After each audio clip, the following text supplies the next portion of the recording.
കണക്കുകൾ പ്രകാരം ഇന്ത്യയിലെ 5-1 സ്ത്രീകൾക്കും PCOD ഉണ്ട് എന്നാണ് തെളിയിക്കുന്നത്. എന്താണ് ഈ PCOD? സ്ത്രീകളില് അണ്ടം ഉൽപ്പാദിപ്പിക്കുന്ന 2 ഓവറീസ് ആണ് നിലവിലുള്ളത്. പെൺകുട്ടികൾ ജനിക്കുമ്പോൾ തന്നെ അവരുടെ ഓവറിയിൽ എഗ് ഉണ്ടായിരിക്കുന്നതായിരിക്കും. ഇത് പീരീഡ്സ് ആവുമ്പോൾ, അതായത് പീരീഡ്സിന്റെ നേരാവുമ്പോഴും ഓരോന്നായിട്ട് ഡെവലപ്പായിട്ട് മന്ത്ലി റിലീസ് ആവുകയാണ് ചെയ്യുന്നത്. ഇങ്ങനെ റിലീസ് ചെയ്യുന്ന എഗ് നമ്മുടെ സ്പേമുമായിട്ട് മീറ്റ് ചെയ്യുന്നുണ്ടെങ്കിൽ ഫെർട്ടിലൈസേഷൻ നടക്കുകയും ആ ആള് പ്രഗ്നന്റ് ആവുകയും ചെയ്യും. സ്പേമുമായിട്ട് മീറ്റ് ചെയ്തില്ല എങ്കിൽ ഈ ഡെവലപ്പായിട്ടുള്ള എഗ്ഗും കൂടെ തന്നെ ഈ യൂട്രീൻ ലൈനിങ്ങും ഷെഡ് ചെയ്യുമ്പോഴാണ് ഈ പീരീഡ്സ് ഉണ്ടാവുന്നത്.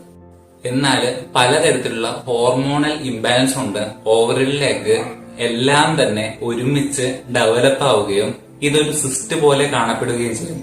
ഇതാണ് പോളിസിസ്റ്റിക് ഒവേറിയൻ സിൻഡ്രോം. പ്രോപ്പർ ആയിട്ടുള്ള ട്രീറ്റ്മെന്റ് ചെയ്യുക, പ്രോപ്പർ ആയിട്ട് എക്സസൈസ്, ഡയറ്റ്, മെഡിസിൻ എന്നിവയൊക്കെ നമ്മൾ ചെയ്യുകയാണെങ്കിൽ ഇതിനെ പൂർണ്ണമായിട്ടും നമുക്ക് തുടച്ചു നീക്കാവുന്നു.